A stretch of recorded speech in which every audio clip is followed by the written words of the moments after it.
Are you looking for some blank canvas garden transformation inspiration? Well, in today's video, I visit Kieron Manning over to his beautiful Navenby New Build Jungle. What he's achieved in just 3 years from a completely blank canvas is nothing short of inspirational. And in today's video, Kieron's going to share with us some of his landscape design secrets, some of his practical tips, and also some incredibly bold, beautiful, but surprisingly tough and easy plant choices. There's some that I definitely want for my garden too. So if you enjoy exotic plants, if you've got a new build plot you're struggling with, if you just want some general garden design inspiration, today's video might just be the one for you. Let's get into it. So I'm here then at Kieron and Vicky's beautiful exotic paradise. Kieron, I've got to say, this truly is amazing. The botanical variety here. Which kind of plants really excite you? I think for me, the big leaf plants are the, Yes. sort of the most exciting things, I guess, really. The Heniba, obviously, in the middle is probably my favourite plant, I would say, in the garden. It is truly amazing. Even on a windy day like today, there's a bit of leaf damage there, but the stature of the thing, that is sensational. But in today's video, I won't get too distracted by the plants because there's so many bigger picture questions I've got to ask. And I actually just find it just amazing, phenomenal that you've created this, everything we see here, in 3 years. That is mind-blowing. yeah, it was a bit different when we moved in, for sure. It's a fair bit of graft, fair bit of work. Improving the soil was the first thing that I needed to do. So I'm glad I invested time and blood, sweat and tears in doing that initially. I can imagine all of those, yeah. So I guess the first question people are going to ask, when it comes to soil, this is a new build house. You're just south of Lincoln, so you might have quite a decent soil base, but being a new build property, the developers do whatever they want to do under there, don't they? They do. How much effort did you put into actually improving, digging organic matter into the soil, or was it a case of just raising the borders up and really adding a lot of new soil to it? Yeah, it's kind of a bit of both, really. So the borders are all raised up sort of 6 inches or so, slightly more perhaps in places. Oh, you can see there, yeah, the core 10 edging. I'm a fan of that. So I've used the core 10 edging and just battened off the bottom of the fencing to just raise everything up. Here we are, although we're up on a limestone ridge, it is actually really quite horrible clay, to be honest, compacted clay. So I knew that I was going to struggle with things over wintering wise if I didn't try and sort that out a little bit. So it was best part of 18 tons of additional topsoil and compost that I dug in as the first job when I did the borders. So serious effort then. Yeah, it was a lot of work, but I mean, I just knew that if I hadn't done that, then I would be losing things over winter. There's no doubt about it. Definitely. And stuff wouldn't be as happy as well. And it's a bit of a cliche, but it is, look after the soil first and everything else kind of follows. Definitely. And the main reason why I wanted to come here, I've seen you on Instagram recently, Navenby New Build Jungle. I'll put a link to it in the description below. People should give you a follow over there. It's because you're someone, without knowing you, you've walked the walk. In my videos, I talk about the right plants to grow in a tropical style garden, about improving the soil, but you've put all that together in a space that looks amazing. It's beautiful. It's filled with just incredible, diverse, rare, unusual, exotic plants, but everything's just come together so quickly. And I don't think you'd have done that without a lot of improvement in the first place, a lot of passion and knowledge about these plants, but there's got to have been some challenges along the way. There must have been. This is just so beautiful. Can you tell me really about, I suppose one of your challenges that you first talked about when I got here is this patio. This was double the width you expected it was going to be. It is. So the garden, it's only 11 metres sort of long from the house at its longest point, but it's wide. It's about 18 metres wide.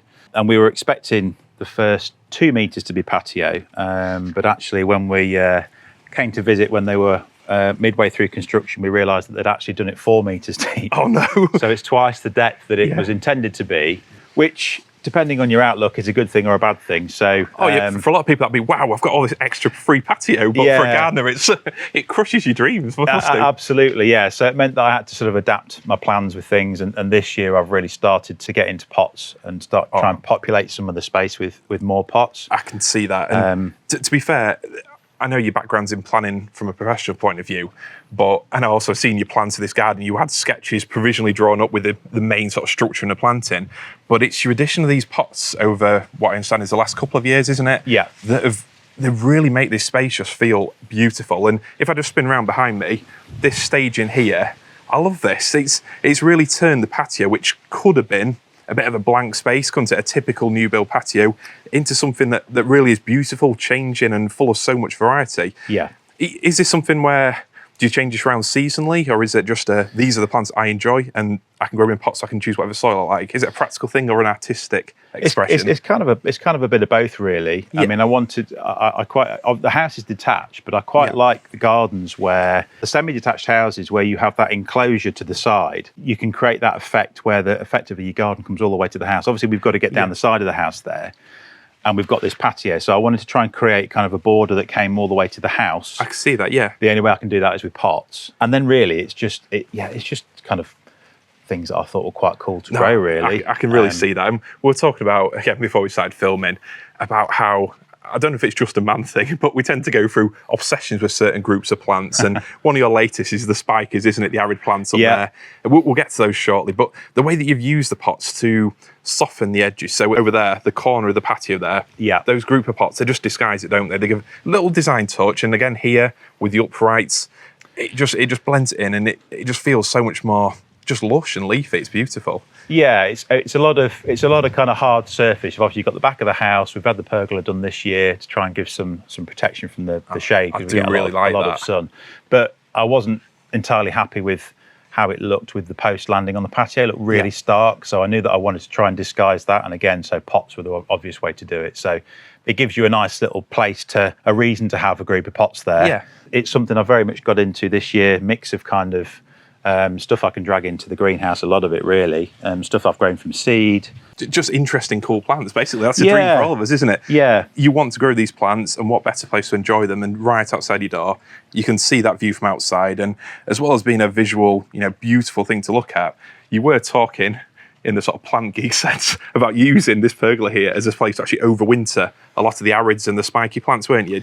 Just to keep that winter rain off them. That's the plan, yeah. So these two bowls here, certainly this one with the cactus in, that did stay out last winter, with a bit of perspex over the top of it. But the idea is if I drag it under the pergola, that should in theory be enough shelter for it, and it should also create a bit of an interesting display from the house over the winter. Same with some of the agaves and things as well. So we'll see if it works. I know you got to roll the dice these things and give it a go, haven't you? But hopefully, with a lot of these plants, it is about keeping them dry. But practicalities aside for a second, I do love the way there's a real artistic element here. You might be quite new to gardening, but the combination of the cool cactus, the echeverias, the sedums, everything it's beautiful. Even in a small space like that, you've created real beauty. And obviously, if this was Gardener's World, they'd be altogether more professional, and I'd have you putting one of those bowls together, one to showing people practical tips. But for me, it's more about here, the big picture. You've created something truly special.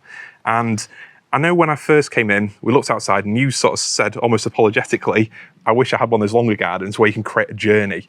But I think what you've got here, the restrictions of having we'll say a relatively small new build plot. I mean, I know it's quite a big garden, but the fact you can see everything, you've made that absolutely work for you. And from every window, so if I go over here, every window you've got a view, and it's just beautiful. And I'd like to understand more just myself about how you've chosen to plant this up and the little design touches.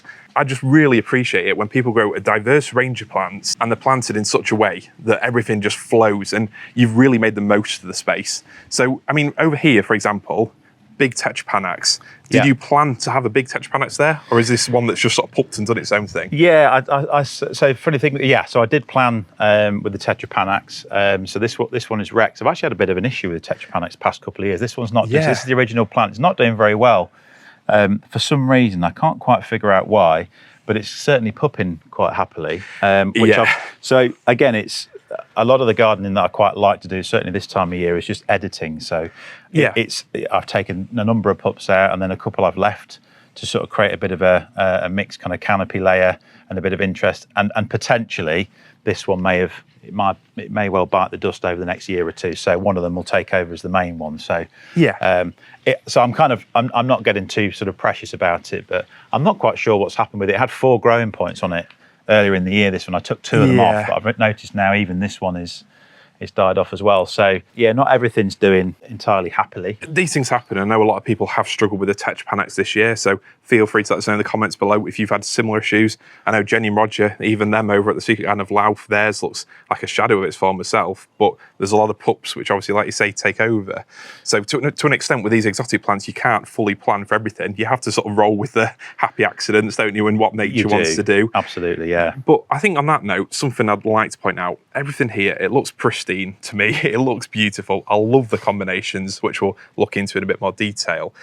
But the thing that really drives it home is 3 years, but you've got so much privacy. Even on the edge of a new build estate, you've got a lovely plot here, houses that way, and then over this way, you've got the fields.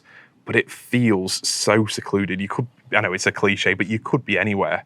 How many of these plants did you actually bring here as large specimens? There must have been quite a few. There was a Luton van load, to be fair, from the old house in pots. So most of the palms, and they were a fair bit smaller, to be fair. Some of the bamboo, the loquat tree, various bits and bobs came with me. So I did have a kind of a bit of a head start with some of the backbone plants, I guess. And you've used them around the edge to create, create visual privacy, to create a bit of a microclimate, maybe to an extent. Maybe. Yeah. I mean, that's probably reaching because we are admittedly here, south of Lincoln, the winds, even on today's August bank holiday, that wind is coming in strong, isn't it? Yes. So this must be quite brutal and something you must have really battled with over the past few years. It is, and Vicky, my wife, is sort of sick of me saying that it's in my view, it's the worst weather condition is wind. I'd rather have minus 15 than wind. But so yeah, I think you always sort of to some extent bail against the conditions that you dealt, kind of thing. So wind is my nemesis. But to be fair, that's why I've gone for a fair bit of the Fargesia robusta Campbell bamboo. There's a number of clumps of those around the garden which do help buffer it. I mean, you can see obviously at the moment it's sort of doing its job to some extent.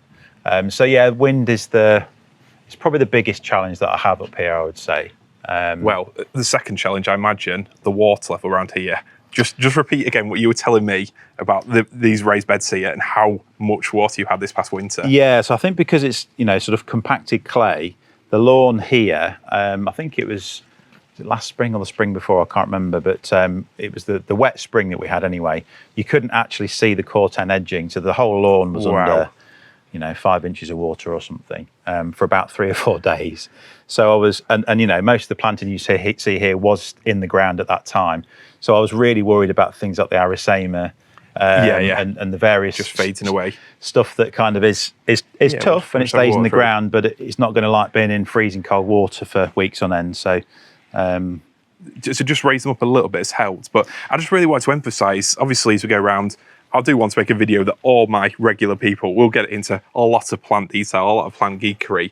But people are watching this who've maybe got a new build plot, they maybe got half an idea of what they want to create. You've managed to create this without, decades of horticultural knowledge. You've created this in a challenging, windswept spot. The soil isn't fantastic here. Even the underlying subsoil is a bit tricky to deal with. But still, you've created a beautiful garden in such a short time, which it is magical. And I mean, what are your inspirations? Why did you decide to grow this kind of garden? Well, initially at the old house, I'd got quite into the idea of a Japanese style garden. Actually, that was the plan. Once I realised how difficult that is to do well, plus also how long it takes to get the Japanese stuff truly established, I kind of ditched that idea. And then it was just before COVID that I really got bitten by the bug, watching some of your early videos, George, and others. Thank you very much. Well, those others, Springy Steve, big inspiration, myself as well. I remember watching his video years ago, years before I started my channel.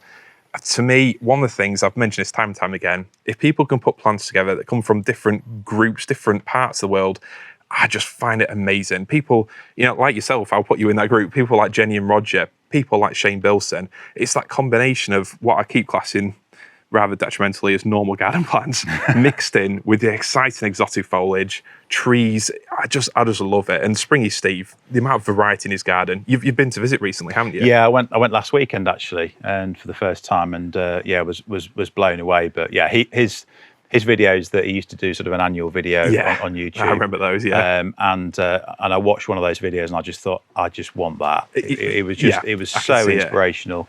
And you're well on your way in just a few years, aren't you? You've got a similar blend of planting, I think. With the structure, the evergreen palms, a lot of your now towering Tetrapanax and Rus over there.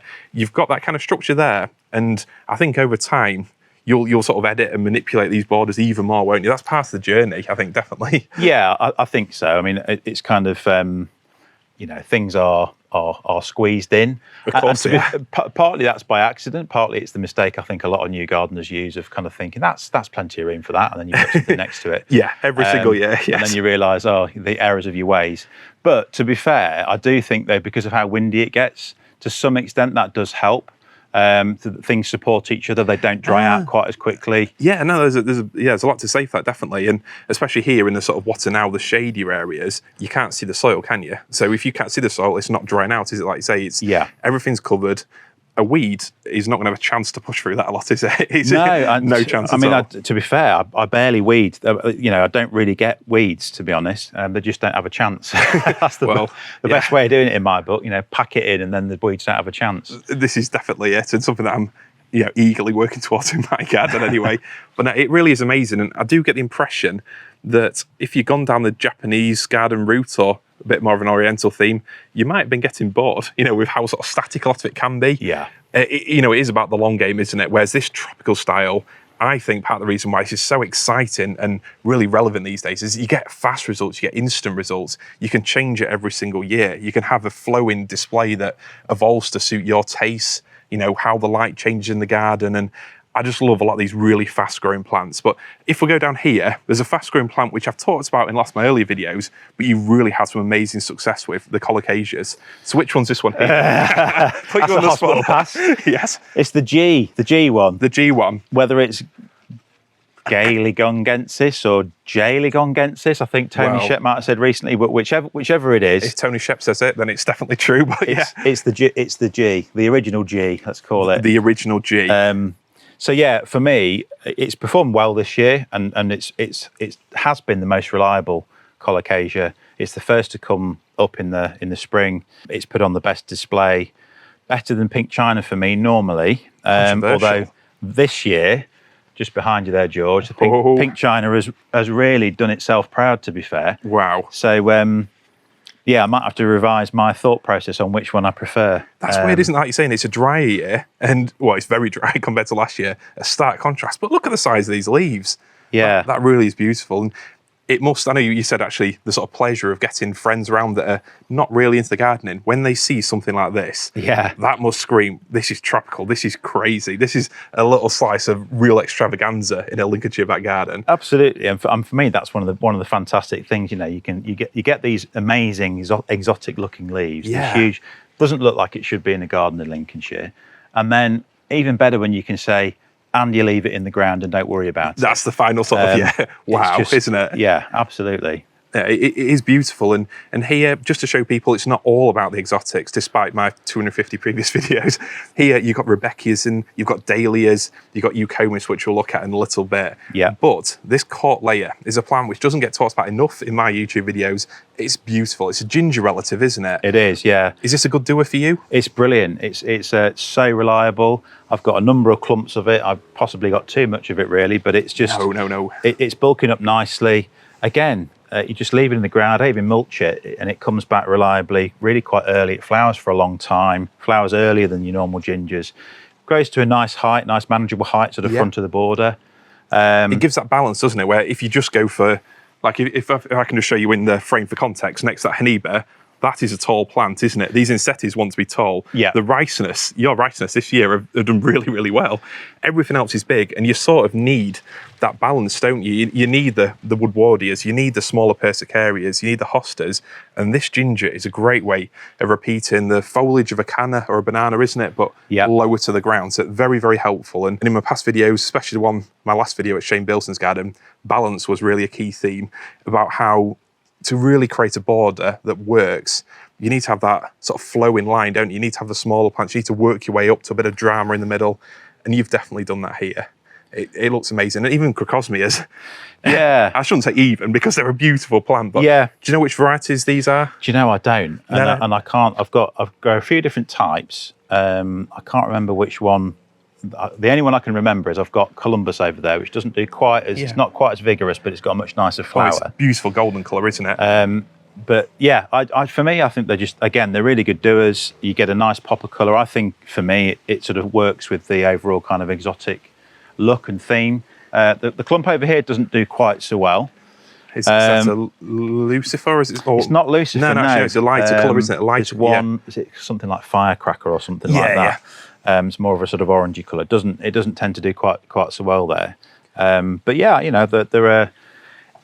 My rule is if I like it, it goes in, sort of thing, really. Can't fault you. All the best gardens I've been to, it's exactly the same story. And as much as people often lean into a theme, I think part of the beauty here is that you've gone for that. You've mixed things up. You've gone for plants which you can get from normal garden centres. And where do you tend to get a lot of your really beautiful, unusual plants from? So a lot of mine, big plug to the guys at Jersey Cottage, South Lincolnshire.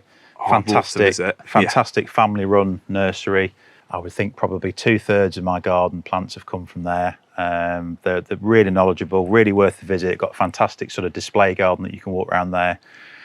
Great to talk to, passionate plants people. And yeah, luckily for me, it's only about sort of 20 miles down the road.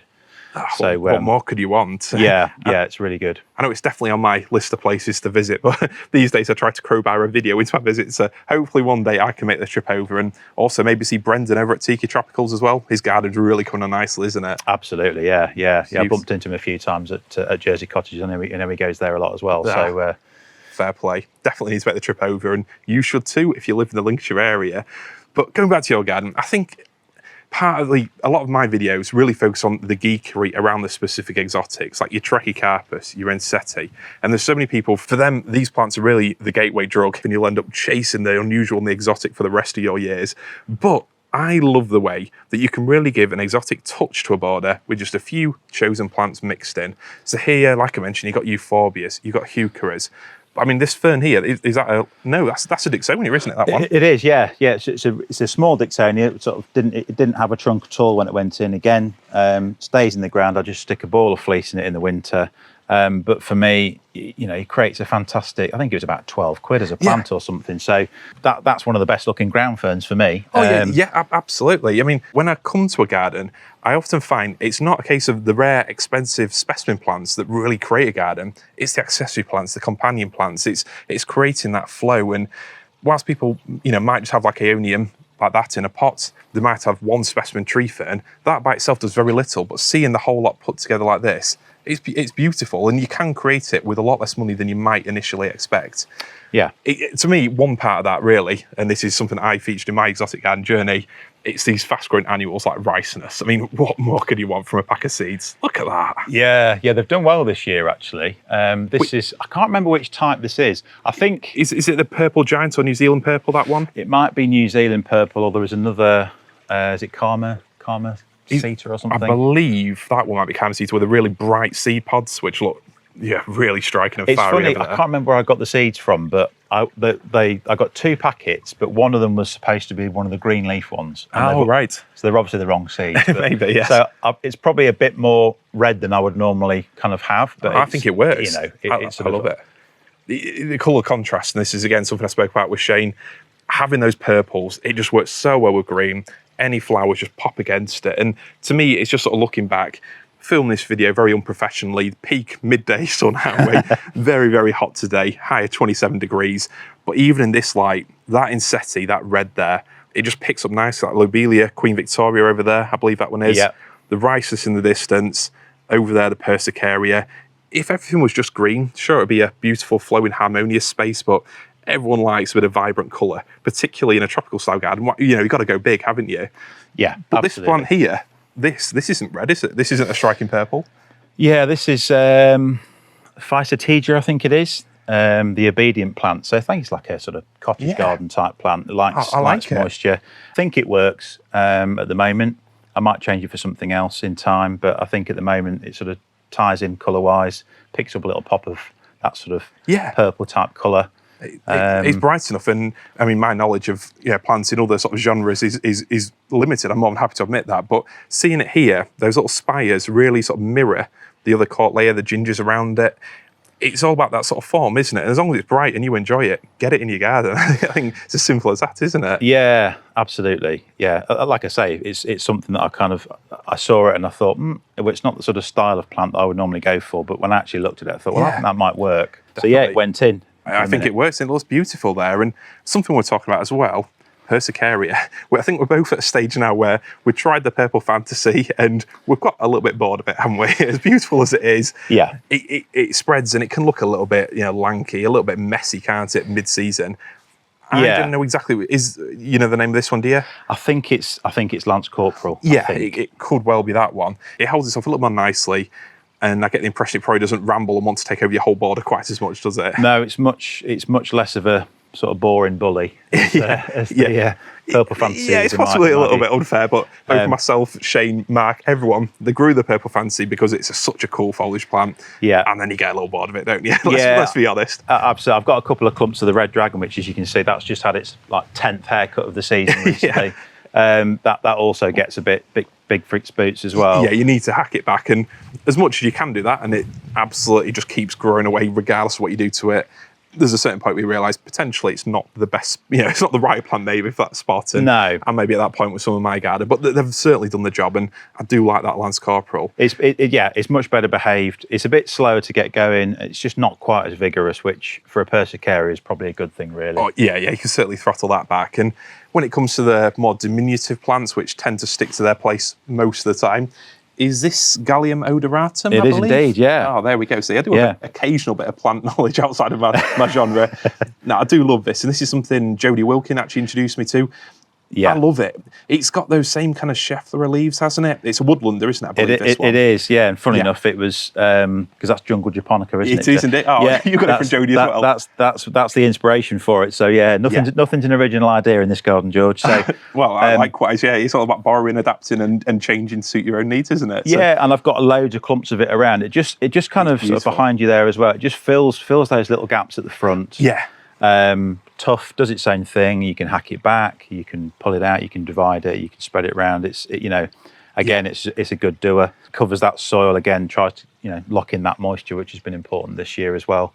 Oh, certainly. I mean, obviously, people should, like I mentioned, go to the description, follow you on Instagram, because you will be potentially putting out a lot of new build garden creation content over the next year. Maybe. Yes, hopefully so, yeah. Hopefully. Yeah, that's the idea, hopefully, yeah. Try and inspire people to do something with their new build patch, really. And this is certainly inspirational, isn't it? I can see where the initial sort of lure of these huge plants here, the attraction of the boisterous leaves, huge flowers, I can see how it grabs you, but it's putting it together, getting results so quickly. I know it goes against sort of traditional gardening practices, but when you've got these plants, when you can chop and change every single year, that's part of the creativity, isn't it? And you're saying this garden is really a creative outlet for you, aren't you? I can see that. Yeah, it is. It itches that scratch that I have, really. And it provides a fantastic way to be able to do that. I like to spend as much time as I can out here.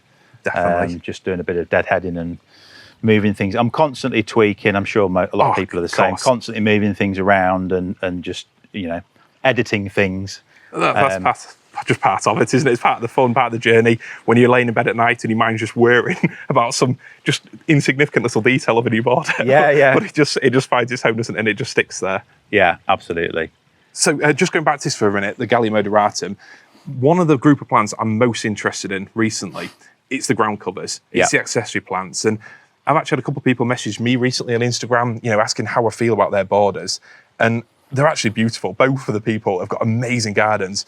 But for me, a way you can have more plants, but without upsetting that overall balance, is the ground covers. And I've actually really got into a lot of these woodlanders because these plants, they can thrive in shade. They're used to coping with root competition, aren't they? Yeah. And they just make perfect little gap fillers.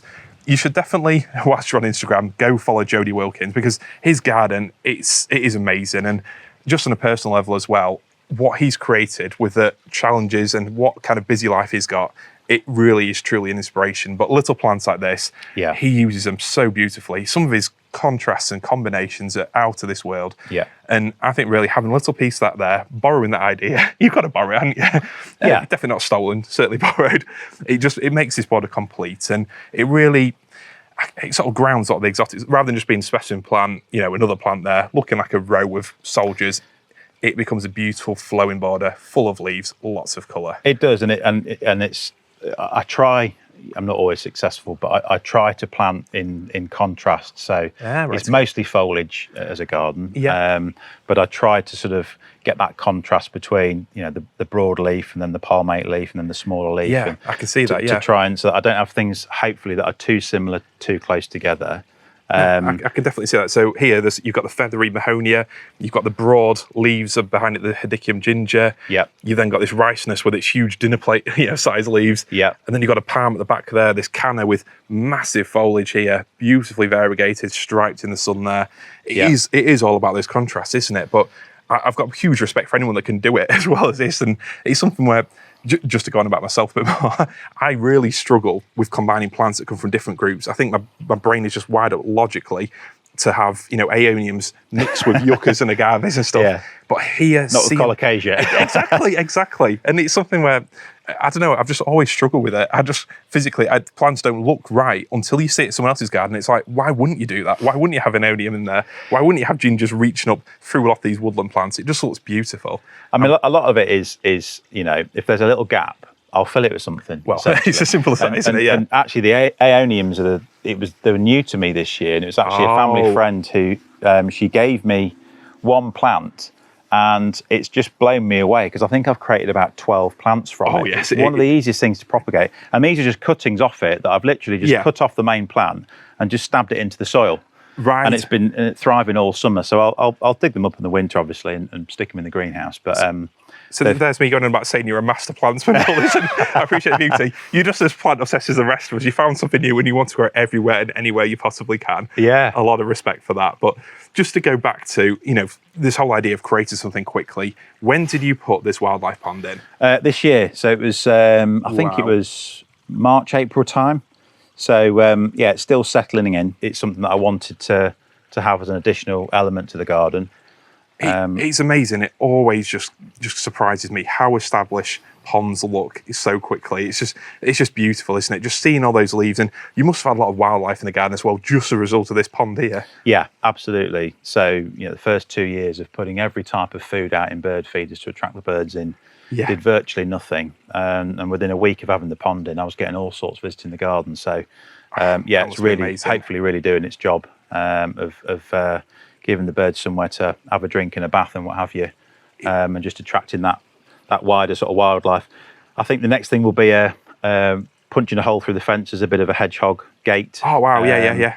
Because I know that's something else that because one of the other biggest challenges I've got, the wind is one, the other one is slugs. Oh, they're just even this year when it's been dry. Even this year, you'll have seen as you go around the leaves. So many. To be honest, I don't see it when I look at this plant. I'm not just saying that to give you confidence, but you genuinely, when you've got this much planting, when you've got this much diversity, you don't see the individual leaves. But I get where you're coming from. As a gardener, you see all the worst bits of your own garden, don't you? Yeah. It's perfectly natural.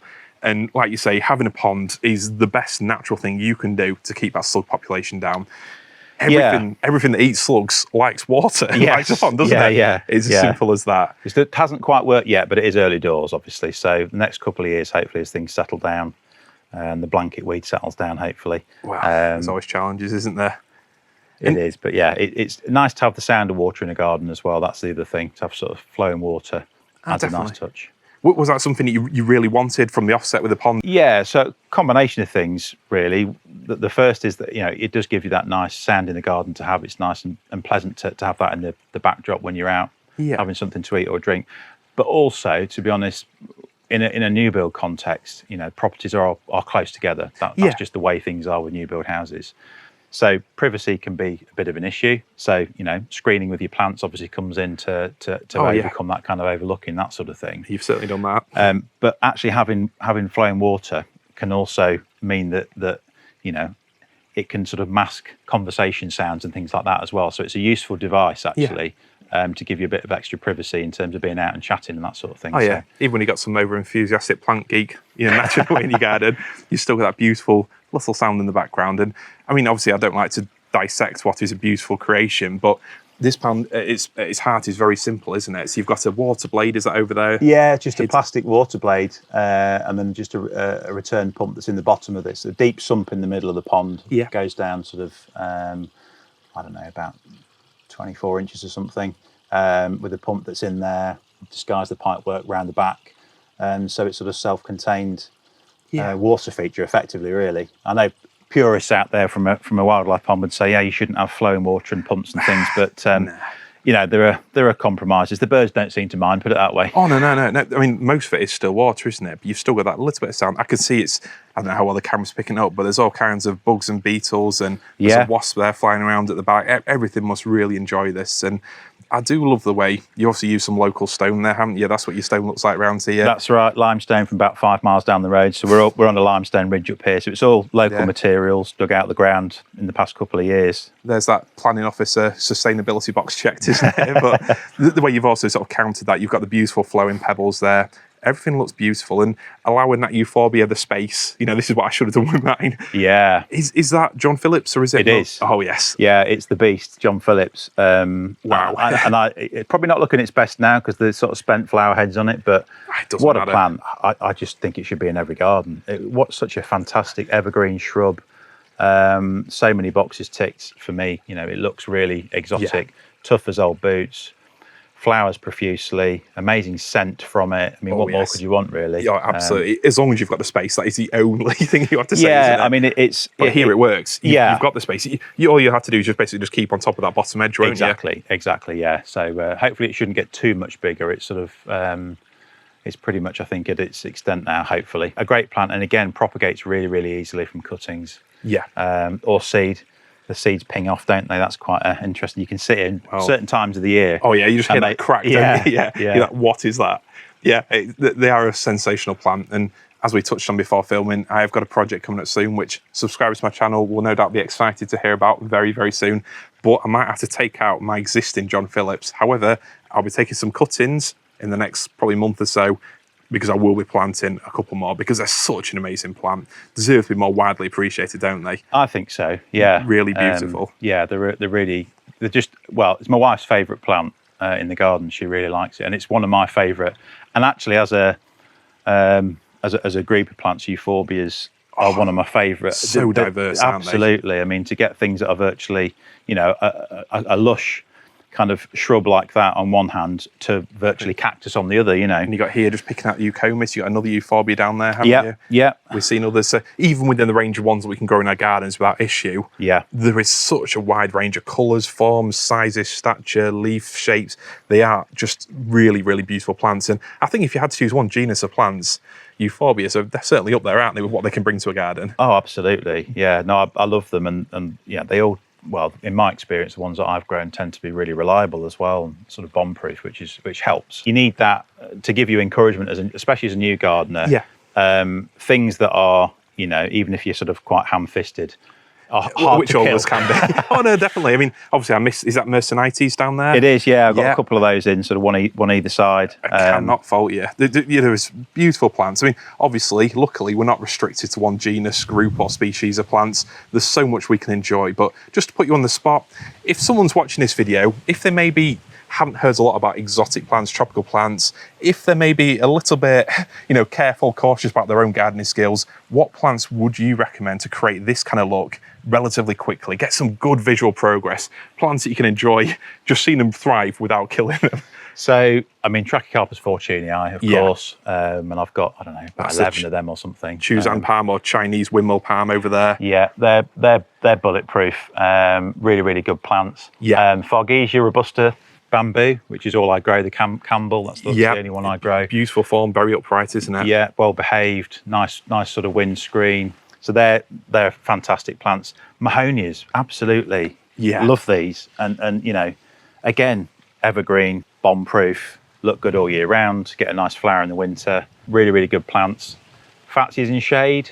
Yeah. Another group of plants actually that I really, really like is viburnum. So this one here, leatherleaf viburnum. I know Shane grows, I want to say David Eye or something like that, but that's a bit lower growing, more glossy. Yeah, I've got one of those at the front over there. And I've also got one called Cinnamomafolium right in the corner, sort of behind the bird feeder, which is like a large Davidii that grows to about 3 meters.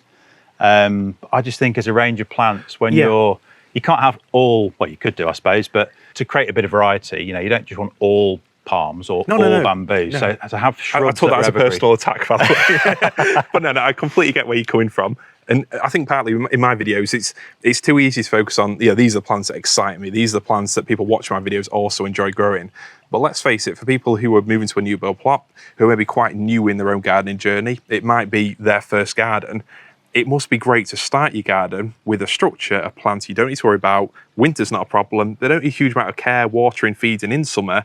They just do the thing and they let you enjoy whatever you want to in front of them whilst just getting on with things in the background. And viburnum is a great choice for that, as well as obviously I've done loads of videos on mahonias, fatsias, trachycarpus, and the bamboo as well. There's a lot of exotic plants that you can dabble with that certainly bring a little bit of something special to your garden without costing you in terms of maintenance or winter worries, aren't there? Absolutely. Another one that's a good do at ground level is Pachysandra. Oh, so yeah. I grow that all over the place. It's such a brilliant little gap filler, front of the border, doesn't get more than about a foot high. Slowly just creeps and spreads in a sort of manageable, predictable way.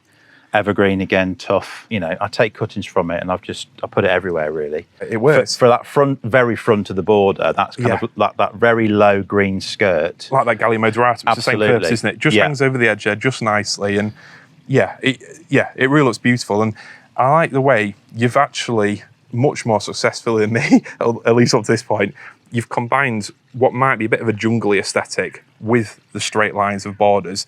So I think really your garden, why it sort of hits people on Instagram and makes you think, wow, is because unlike mine, which is at times probably too jungly, you've got the straight edges, you've still got the lawn in here, you've got the balance, haven't you? And that is a big thing for people, especially people with families, with pets like Mabel. You need to have lawn. And having those sort of lower spaces, it really accentuates the size of the plants around it, doesn't it? It does, yeah. And as you say, it sort of ties things together. And I hate looking at bare soil. So like that one there, that's doing my nut at the minute, George. Just that little spot there. At that little patch. I should have put something in there, really. But so and Pachysandra is great. Grasses, ferns, of course. So many native ferns that just look brilliant. Oh, yeah. They don't need a lot of care. A bit of watering when it's really hot in summer, but that is it. And as I look across here, I can see hellebores. But see, now for me, I would probably say, actually, this is the sort of unsung hero of my garden. Yeah. It's the hollyleaf hellebore. Again, it's evergreen. It's just, that doesn't get touched by sun, wind, drought, waterlogging. It doesn't matter what you do. That still looks really good all year round, which is why it's one of the first things you see when you look out from the house. That's why I put it at the front of the border, because I knew it was reliably going to be there all year. This is it. So you can enjoy it, on an August bank holiday when you've got the stark shadows of these flowers here as the sun beats down. You can enjoy it in the middle of winter looking out. You've got that evergreen foliage, haven't you? Yeah. And this border, I know you spoke about this I think this is a very brave choice, and I'm actually really impressed. I'd like to say I understand more of gardening than I've actually put into practice in my garden, but it takes guts to have a central bed like this, particularly in a new build plot. It really does, and I think it's amazing. So if we just back up a little bit, so from your windows, the amount of depth that having this central border here really gives the space. I know you were saying you sort of yearn for that winding journey through a garden. Yeah. But I think you've created that in just, what do you say, it's 11 metres deep, did you say? Yeah, 11 at its deepest. So where we stood now is 11 metres to the fence. It's about 10, just under 10 from there. So this border must be instrumental in creating something that gives its visual interest. You could literally come here for the NGS or whatever, and I spend half an hour walking around and still see things that you didn't see the first time round. It is amazing. And what really sort of gave you the confidence to go for this big central border with big plants in it? I think just, I take a lot of inspiration from channels like yourself, George. Second plug. Thank you. Yeah, I wasn't looking for it. and others. Yeah, just, and Instagram and what have you, and just looking at how gardens, that I like are structured. And a lot of them, a lot of it was about, don't set everything back. It's trying to sort of create a bit of an illusion of more space than there actually is. Yeah. So it's one of the reasons why I've gone for the bamboo at the back, but also another great plant actually is the Sambucus nigra in the back left there. I can see it. Yeah, and I cut that back to about 3 foot every year. Every year, wow! And it does that in a year, like 9 foot in a year. That's impressive. But a darker leaf that's more recessive, and a smaller leaf at the back, and then a larger leaf like the Musa Baju in front of it, just accentuates the depth. Oh, it certainly does. So it's just trying to play around with things like that when the garden's not that long, and you sort of, as I've said to you before, you kind of, when you look out from the back of the house, it's hard you more or less see all of the garden in one go because it's wide and short. So that's probably one of the biggest design challenges, which is why I felt that I had to create. And also because if this were the other way around and it was a typically sort of longer and narrower garden, I'd have two long borders at each side. Yeah. I lose that because I've got the house on this side. Yeah, I get you. So I've kind of pinched it back.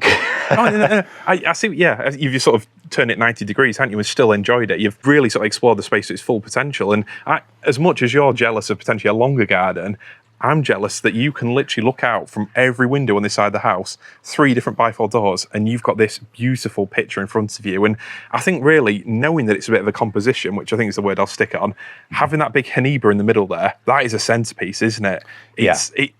If you're going to have a space really for a larger than life, oversized, beautiful, exotic plant, that is the space for it. And what a plant, that is amazing. It is, yeah. It's probably, as I say, it's probably my favourite plant in the garden. I think if I had to pick one, I think that would be it. Wasn't it the euphorbia a second ago? Well, yeah, maybe this is the affliction, or maybe the that we all Tetrapanax, suffer. or maybe No, I think that is a real beauty. And next to it, to be fair, almost literally in the shadow, this eucomis, this is something else, isn't it? I rarely see them as beautiful as this. Which one is this? This is Polar Vancii. So this was seed grown. So I got some seeds from Mike Clifford a couple of years back. Yeah, I just think they're amazing. I really do. I mean, I don't know why you don't see more of these being grown. Again, really hardy. Yeah, really a lot easy. harder than sort of the RHS and Gardener's World and places like that tend to say. I leave mine in the ground, they come back. Yeah, same. So it's there we go. Even in the sort of literally less than optimal soil, this bed's only raised up 4 inches, 100 mil, isn't it? So something like that, nothing ridiculous. It's enough just to give this a little bit of extra drainage. And how deep did you actually plant the bulbs, or was it just a seed-grown plant in a pot? I can't remember now, No. George, to be honest. No, I can't remember. No, it was seed grown, so I planted it out as a small plant. Okay, so probably not even relatively deep, which goes even further to say, how hardy, tough and beautiful these plants are. Yeah. And they look as spectacular as any of our spring bulbs do, don't they? They'll just look just really statuesque. And here it's obviously competing with the Heniba. I say competing, it's flowing beautifully with the Heniba, the gingers there. Yeah, unfortunately they've gone over. So I did have a word with them when I knew you were coming, but they weren't having it, so they've just gone over. Because by accident, I actually had this eucomis flower, the Hidicium and the lobelia, all very similar forms of flowers, 3 different colours, almost in line, and it kind of is quite a nice effect. But I like the repetition, I like the size of them and everything. These things happen, don't they? And typically I visited Shane's, one of his gingers was just about to flower, and he sent me some photos yesterday, the day after filming, and it looks magnificent. So we can't always win, can we? But the overall effect, I can see it and it looks beautiful. And this waggy here, very wind resistant. Is that the reason why you chose it? Yeah, I initially had my favourite palm, which is Princeps hybrid. I've got 3 of them. They're all quite small plants. You struggle to see them now because they're all hidden. But I did have my best one there, and I tried it. But this part of the border, the wind comes in from that side, and it was just getting absolutely torn apart with the wind. So the wind comes literally from my direction here, doesn't it? So that's why I've gone for the waggy instead. And also, this is a new purchase this year from Hardy Palms, which is the Vulcano, like Volcano, whatever you call it. I call it Vulcano. It sounds posher, doesn't it? But yeah, it's a beautiful plant, and I think really again there's a lot to be taken from if you've got part of your garden where the wind absolutely just gusts through, particularly in a new build estate where you're either literally on the edge of the countryside or the houses themselves funnel the wind, quite unpredictably. Yeah. Here, there's some great plant choices. So the waggy, very, very wind resistant. Those leaves or fronds, very stiff. They almost feel sort of plasticky, don't they, when you touch them? Yeah. Very, very wind resistant. And again, the Vulcano or Volcano, beautiful, slow growing, but very, very tight, and it will take any kind of wind. And over here, this Xanthodecia, is this the normal, is it Aethiopica or something like that? This is Hercules, actually. Oh, is that Hercules? Yeah. Although it's not got quite as bad, I think, again. Sorry to put it down. Yeah. To be fair, it is actually a good bit bigger than the standard form might get. The reason why I said that, the leaves themselves, I think they can get a lot bigger than this, but that's potentially because this year's been so incredibly dry, hasn't it? That's been a challenge this year, I think, for everybody, hasn't it? Just the lack of moisture. So it was a bit slow to get going this year. Actually, I've got 2 others as well that were younger plants I put in last year, which took a long time to kind of get going. It's been a bit of a funny year this year for various things. It's been great for the gingers. I mean, the cannas are really slow. They're nowhere near flowering, most of them at the moment. Still. Yeah, it's funny, isn't it? It really is funny how it's probably a combination last year being so wet, this year being such a long season and so dry. A lot of these exotics, some of them it's suited unexpectedly well, and others that you'd expect to fare well. You'd have thought cannas come from hot, dry places around the world. You thought they'd be, 9 foot tall and really flowering the socks off, but they haven't really thrived as well, have they? No, I've got one, and that one over there is doing okay, which is, well, both of these actually have flowered and doing okay. They look lovely, don't they? But yeah, it's been a bit of a funny old year for lots of different things, actually. It really has, but whatever the weather brings, whatever the climate evolves into, plants like this waggy here, they'll be tough, come through anything. The Persicaria battles through literally anything you do to it. Yeah. Obviously the euphorbias we've spoken about. As we go up here, we see a few more, we'll say plants that are more seasonal, I guess, aren't they? Like the Salvia amistad. That is amistad, isn't it? It is amistad, yeah. What a plant. Mine never looked as good as this. This looks beautiful. Yeah, it's funny, actually. This is probably the worst it's looked, actually. Oh, right. It's not been, for me, quite as prolific a year this year, which is odd because it's been dry and warm, which is what I like. So it's a bit... But these are... I leave these in. This is a raised bed in front of the greenhouse. They get left in. It's one plant that if I try and plant that out in the garden and leave it in, it never comes back for me. So I have, Colocasias, gingers, cannas and everything that I leave in the ground come back no problem. Yeah. If I try that in the ground anywhere else in the garden, it just won't come back. I think because it's in a raised bed, a bit of shelter. Yeah, right next to your greenhouse, which absorbing a lot of the heat in winter, isn't it? These are the only two places that the only place I can grow it, really, that it comes back. I mean, it's easy from cuttings, to be fair. There is that side of it. And like so many plants I've talked about, I've did videos over the years, which is these are plants that you should grow, create this effect with these plants. And then typically they've struggled in our sort of more northerly Lincolnshire garden. Yeah. But here it just shows that if you choose the right spot, even in a year where it's not performing its best, you've got so much flower here. It must have been flowering all summer long. Yeah. Bees, butterflies, hoverflies, everything loves these plants. And again, it's one of those plants which could fit in with a lot of more traditional or country cottage style gardens.